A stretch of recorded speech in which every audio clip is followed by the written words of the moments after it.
gentlemen, welcome to Pop Culture Problems, the show that will never be duplicated, replicated, ever in the history of time, because it's just too good right now.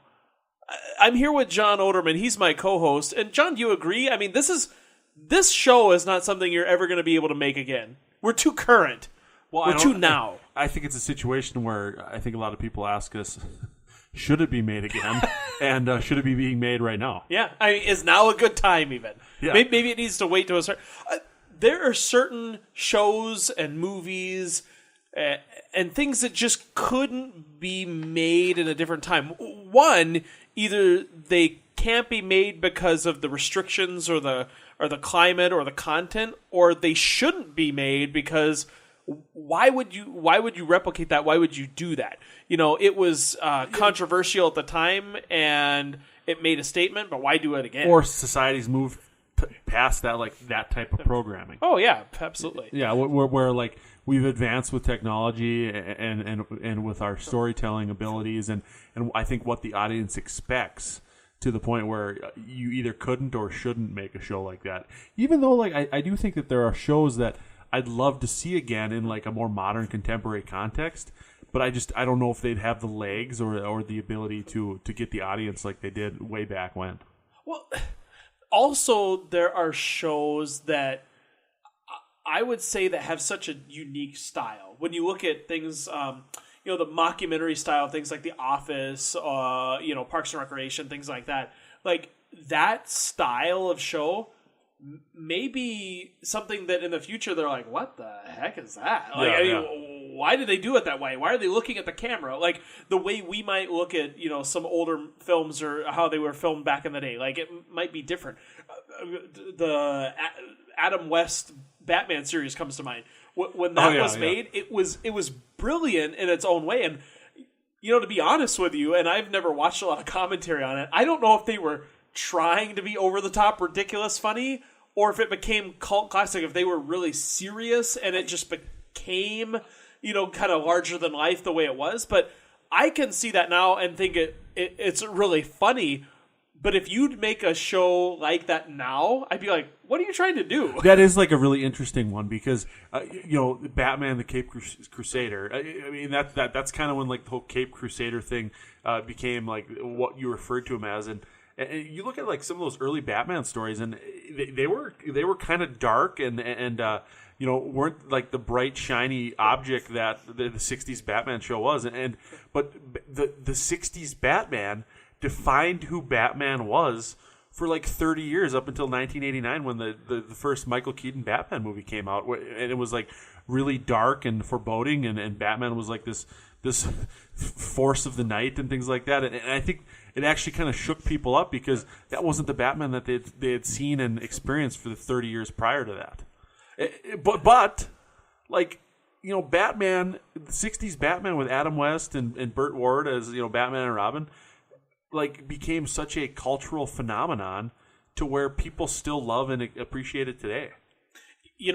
There's one thing, John, that really bothered me about the 1960s Batman.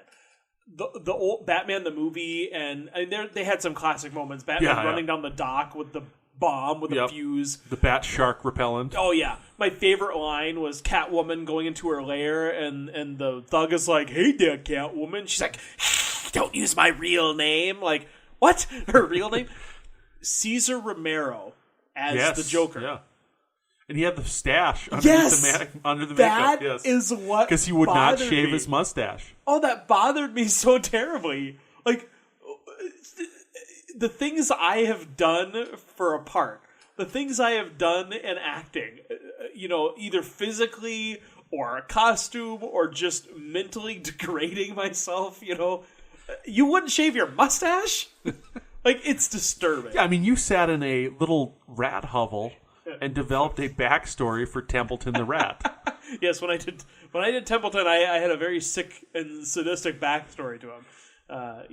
But and that's one of those things that is an example of something that you can make today or not make today. We've talked about remakes and reboots. I think when there's iconic characters and things like that, sometimes it's people lean on the side of more not making something, you shouldn't make it because it's iconic.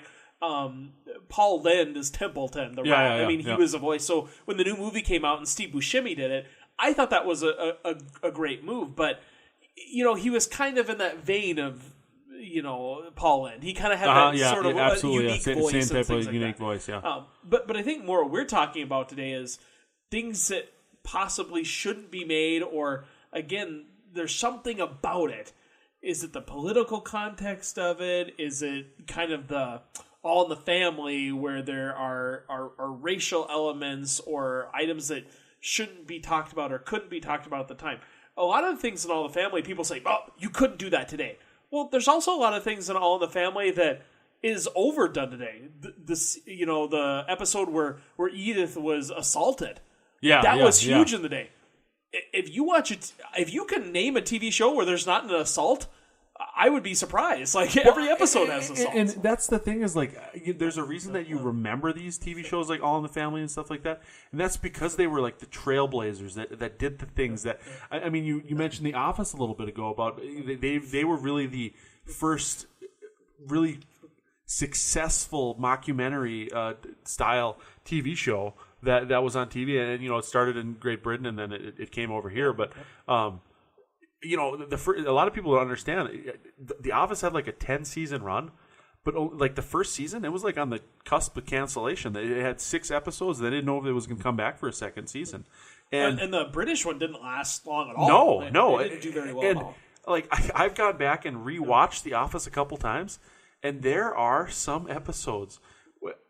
Michael Scott. Like Steve Carell might not have the career that he has now had he played Michael Scott now.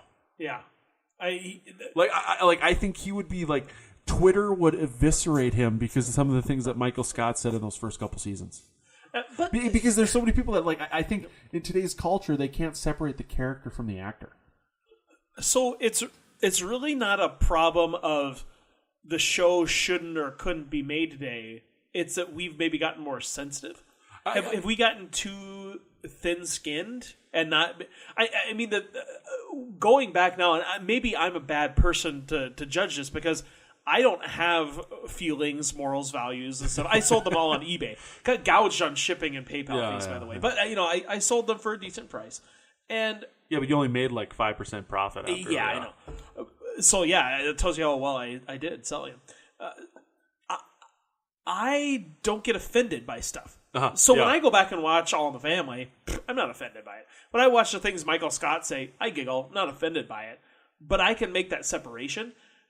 I'm just wondering, as a culture as a whole, have we become thinner skinned as we've gone along, or have we made this switch to being better people?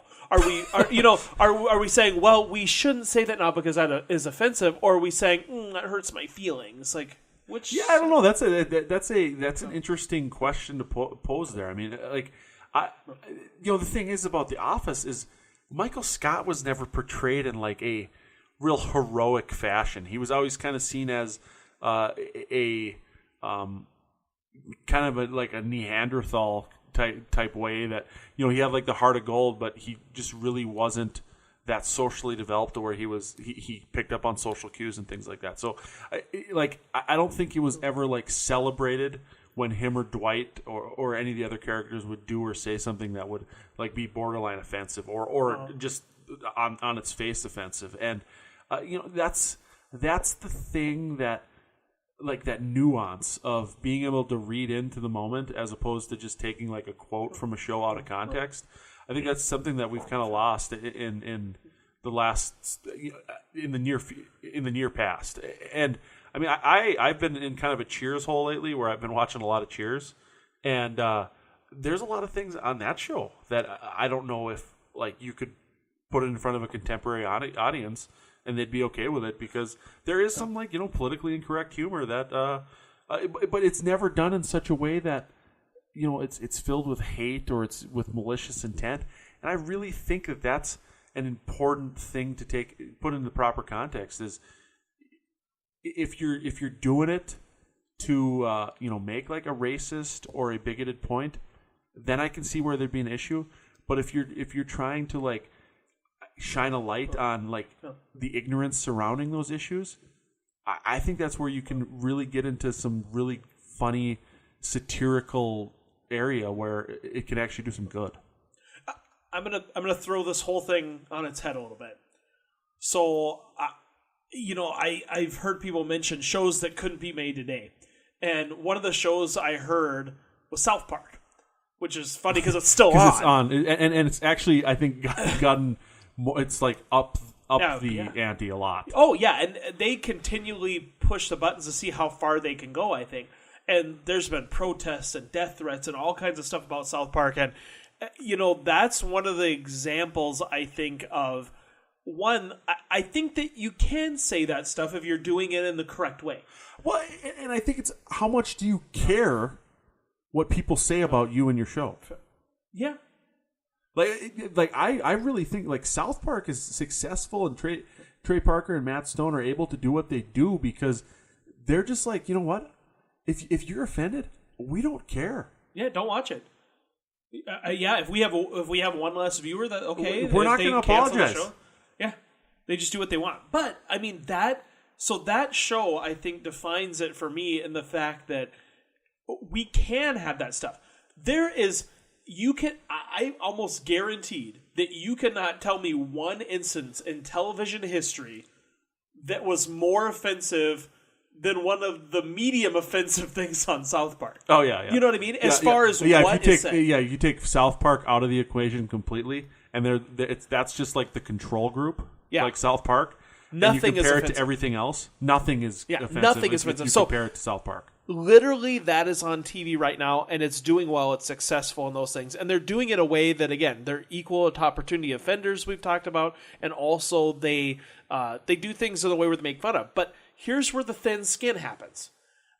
Isaac Hayes, may he rest in peace, was a perfect example of he was on that show, had no issues with it, and as soon as they broached an issue that was close to him, he quit. Yeah. And they, I think, ended his run in the show very respectfully. They basically thanked him for being on the show. But they did it in a very South Park way. Yeah, they did it in a very South Park way, but they didn't belittle. I mean, they basically said, we're sorry we're losing a friend. Yeah. I mean, that's the way they kind of exited. But clearly, his skin either got thinner and he wasn't able to take it, or he had this moment where he's like, I don't want to say these offensive things anymore, and I'm going to be a better person. Yeah. But it's coincidental it happened on the thing that was close to him. Yeah. If it had been any other episode, if he had said, I hear that in this episode we're making fun of whatever, Priuses and going green or something. Yeah. And he's like, whoa, and I think we should be nicer to people who recycle, and I'm going to stop this show. But it was something close to him, which makes me lean to the side that I think that we've just gotten thin skin. I don't think we can look at something objectively, or we can't turn off the TV. If you're offended by something, let's say that you don't like large hairy men that are nude. Don't go to a nude beach. And don't listen to this show because Josh is sitting here right now. Yeah, right in the buff. but I mean, look away. If you don't like gore, don't go to see a horror movie. Like, you have the ability to not see it. But what people do is they say, no, I have a right to see it, and I have a right to complain. I have a right for it to be exactly what I want it to be and how I picture it in my head. And there's no room for creative, interpretation of this subject matter outside of what I think it should be. And that's sad because that's where I think we get into. That's the crux of censorship for me. So for me, I don't this right to free speech thing that people think that, I can say whatever I want. Well, that's not true. You can't just. We talked about this before. Don't be a jerk. Just period. Don't be a jerk. And so there's things that you shouldn't say. Just because you can physically open your mouth and say it doesn't mean you should. Yeah. Or type it. I can fart really loud right now in your presence, but I maybe shouldn't. Yeah. That's maybe not appropriate. Maybe I should say, excuse me a moment. Maybe I shouldn't say, John, take a deep breath in 5 seconds. No, I should be respectful of that. I just think that we've moved away from just that common courtesy of saying the things that we want, but allowing other people to say it without being offended. Well, and also be like to have the common courtesy of like maybe there's something you think is really funny that I don't. Oh, and absolutely. having the common courtesy to just accept you for who you are. You might think something's funny that I think is really stupid and not funny at all. And know your audience. If you tell a joke true. Absolutely. and someone doesn't laugh, move on to the next person or change the jokes that you're telling. Yes. Like, don't keep telling the same joke trying to evoke a different response. You know, along the lines of this conversation, are there do you have like a list of shows that you really, really like that you think would have like a difficult time being made today? Again, it's hard for me because I think if they're compared to South Park or, I don't get offended by them. So All in the Family is one that comes up every time this question's asked. How about Married with Children? Married with Children, I've heard that is probably one of the most sexist shows in television history. I have no problem with it. Well, but do you think that a network would take a chance on a show like that today? If it's following up on South Park, I think I think depending on the network, I think depending on the show, that is one that for me, I didn't grow up like super poor eating Tang sandwiches like the Bundys. Yeah. But we never had a lot of money, and so for me that show resonated to me because they had moments of where they were living paycheck to paycheck or things like that, and I remember that growing up as a kid, and so I related to that, and I also related to Al's struggle of being a shoe salesman with a wife that here's the thing: marriage isn't always what it's cracked up to be. Yeah. The person you fall in love with isn't the person you're going to die and grow old with. Oh, it was I think a realistic depiction of what life could be like.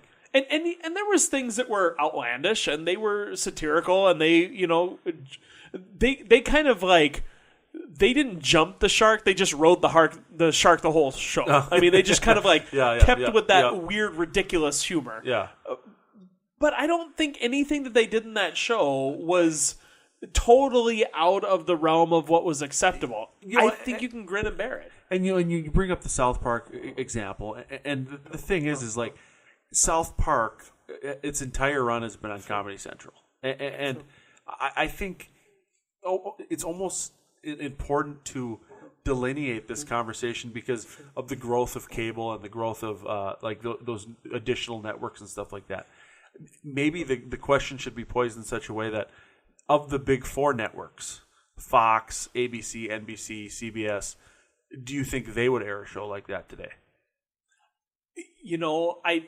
I think it's funny to me how the things that we play on news stations and with our political climate and the things that we would allow on television in that way, we would have a problem with any of those shows because nothing sells newspapers quicker than sexism, racism, violence, all of the things you're right. that are in a show that we would be totally offended by. We would have no problem having in our news station. And going back to Married with Children, a lot of the complaints about that was it was sexist. Yeah, no ma'am. No ma'am. Yeah, the National Organization of Men Against the Amazonian Masterhood. Yes. So that no ma'am organization was not. Again, it was Al's way to say, "Oh, I'm in a marriage and I don't want to be subservient to my wife and things like that." He was the breadwinner. Yeah, his wife was at home eating bodmans, spending all of his money. She wasn't really a productive member of society, I would say. She wasn't really doing a good job raising her kids. So as a domestic engineer, she was also failing. So in a way, I see his area. He wasn't suppressing his wife or anything like that. No, yeah. But I think people take it too seriously. The fact that they came up with a no ma'am acronym and they put a little, female signal in a no circle. Yeah. That's funny. It is. I can get over it. And it's creative. Watch it. Yeah. Or change the channel. You know what? If you're offended by that sexism, go watch the news. How many reports of senators or governors or legislators sending nude photos of themselves have you seen in the last 5 years? Yeah, very good point. How many people of underground recordings of people making sexist, underhanded comments? And that's real. Or the Kardashians. Exactly. Reality shows. How can we look at things that are real? Documentaries, news stories, reality TV. And reality TV is loosely being real. But things that are based on reality and things that real people say to hurt or offend real people, but we struggle with fiction. Speaking of that, let's talk about like reality TV and like the real people stuff. The Real World. The first couple seasons of The Real World. Do you think some of those people that were on The Real World, like some of the cast members, would make it through the year if those aired today, like the first couple seasons, like like Puck and stuff, or would they face such like unending criticism from society that they would either end it or somebody would end up like taking a pot shot at them? Oh, absolutely! Like back then, they filmed those shows, and they probably again had no interaction with anyone. Yeah. Even after it aired, because there was no real. I mean, they might have had a mail-in fan club. Yeah, exactly. You know what I mean? They didn't have instant when they gratification. weren't living in the house anymore. Media. Yeah, exactly. Yeah. I mean, they had none of that. Yeah, and that's the thing that like I didn't even think about it in terms of like the reality show context, but that's almost even a more interesting like thing that would be cool to study is if you took the same dynamic for like from the first. And I wasn't a huge Real World fan, but it's a big enough part of our culture that I'm aware of a lot of the stuff that happened in those first couple seasons. That I mean, some of these people would be like labeled terrible people. I mean, they have been labeled terrible people as a result of their actions on that show, and I think it would be that times like 10 or 20. Okay, so as we talk about this, I keep getting this churning of anger about the topic because as I think about the stuff that airs on TV, people say, "Oh, there's shows these days. There's so much sex and semi-nudity and everything." Meanwhile, I was in a hotel and I was flipping through the channels and I don't know which station it was on, but it was like Alone and Naked in the Woods. Yeah. And these people are naked and afraid, I think. Naked, okay, yeah. People are dropped in the woods, buck naked, and they're walking around with semi blurs on them and they're sleeping in the woods. Yeah.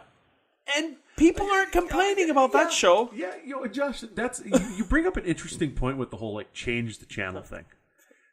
And it's not even an interesting point. It's a good point. It's a valid point, and it's one that I think people should embrace because, especially here in the United States of America, as far as I know, it's still a free country, and we can still choose what forms of media and what media to consume. They haven't installed a chip in my brain that just downloads stuff in that I'm forced to watch yet.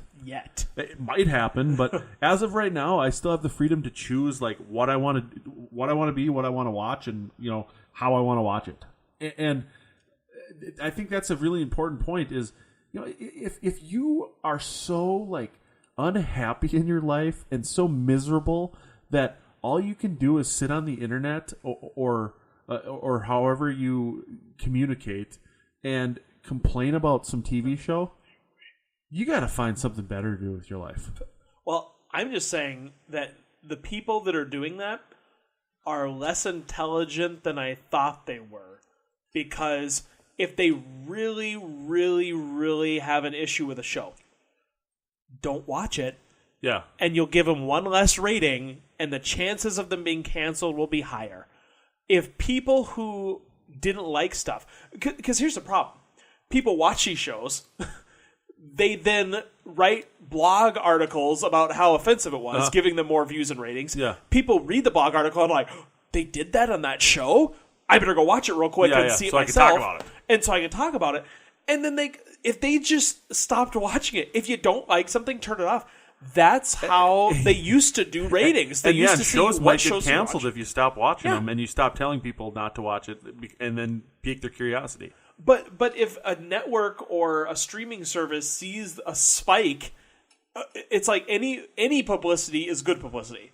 And so even if it's negative, a lot of TV shows are renewed because of the negative riling up that happens, and they might adjust something or give a statement out, but they're still going to put it on there. And in fact, they might multiply the stuff that's offensive because they want more people to watch it. Absolutely, that's the goal. Yeah. And if people no publicity is bad publicity. Oh, absolutely. I want to stay on the same track here, but I'm going to pull that lever that makes it split onto another branch of the track. And tangent train. Yeah, we're on the tangent train. Now, are there any shows that you can think of that it wouldn't be a situation where it shouldn't or couldn't be made because of the current social or political climate, but just that it just wouldn't work in today's modern age? One that I can think of off the top of my head that I think would have a very hard time, like having multiple episodes and not getting canceled, is like a show like Mr. Ed. Oh yeah, like something that it just wouldn't resonate, or it would have to be like a different type of show. Like Mr. Ed, I could see like working on like a Disney Channel maybe, but it wouldn't be like a major network show that got huge ratings. I don't did that show Mr. Ed really I think well ran back for like then? 2 or 3 seasons. Okay, so I didn't do success. Relatively I'm thinking of popular. things like 5 to 10 year shows running. Like if you looked at like MASH, is that something that can be done today? I think so. Maybe in a different military context. Maybe obviously, or being retro in that way. I mean, there were shows that didn't do well that still wouldn't do well. My Mother, the Car. Yeah, I mean that show one not was get off the road. How did that not get off the road? That was bad then. It would be bad now. I don't think of any really good shows that I remember being 5-10 seasons long that I think that wouldn't play in today's age necessarily. I think the only thing that would really stop it would be, I think, a decade restriction. So like All in the Family was very topical in that time frame. A lot of the things that they talked about were related to current happenings, similar to what South Park is doing now. In 40 years, I don't think South Park would work if they cover the same topical areas. They would have to do new topic areas. So having Archie Bunker or Archie Bunker's grandchild, who's curmudgeonly just like him, talking about modern day issues, okay, sure, that could work. But, I think there's a generational thing. The Golden Girls was very 80s. There's Miami, and there's 80s type of things. But you could modernize that. Miami Vice, Always Hot in Cleveland is kind of like a modern version of the Golden Girls that was successful, and it had Betty White. So, I mean, that was something that kind of used modern day times, but had the themes of these ladies who are living together and want to have a relationship. So, I mean, it kind of fit that. So, I think that they can be redone. We've talked about before, there's like a statute of limitations or some kind of a time limit, to make those. Yeah, so Mr. Ed, that's a weird one. Yeah, I mean, and that's like the thing where you look back, and how did these shows get greenlit? A show that I wish they tried to reboot it. I wish it would have taken off. Was the Munsters. What was it called? Mockingbird Lane or something like that? Yeah. I saw the pilot episode. I loved it. I thought it was great. Eddie Izzard as Grandpa. He was really good. Yeah, that was it was an interesting twist on it, and I thought they did a really good job. And there's still that love of monsters and the love of that kind of stuff. And so I think that show would resonate. I don't know why. And they paired it with Grimm. I mean, I thought it was perfect. I mean, the pilot premiered on like Halloween night, like a couple years ago, and I remember watching it and thinking it was great. They had canceled it prior to that. Yeah. So I think it was a financial issue, and they said, "Oh, we can't afford it or make it or something." Too expensive to produce or something like that. And so they ended up just airing the pilot instead of scrapping it because it was a good pilot. Yeah, it was a good Halloween episode. Yeah, I really liked it. I think back in the day, maybe some of these shows were made because of the the special effect to it. I mean, I don't know how they made Mr. Ed talk, but peanut butter in his mouth, and it made him agitated, and so he moved his lips. Yeah, that was probably cool. Like, people were probably like, "How did they do that? How did they get the make horse to him talk? And They so taught that was a horse how to talk. I think those gimmicks sold back in the day. I think that's what's. When you think about it, there's still gimmicks that sell today. Yeah, you know what it's called? Pop culture problems. We're a gimmick, we're a brand, but I think that we're something that only people digest in a small dosage. They can't have too much of a good thing. You know what I mean? Yeah, no, absolutely. And you know what? Somewhere down the line, I'm sure they'll be talking about how this shouldn't be remade. Absolutely. And I think the question might be, why was it made in the first place? Well, and maybe we'll get a reboot. We'll be in our 90s, fairly delusional with ourselves and being able to have these same conversations. And then the show will be actually interesting. And maybe the microphones won't even be on. We'll just be talking. Yes. Ladies and gentlemen, hopefully the microphones are on this time. We'll see you next time on Pop Culture Problems.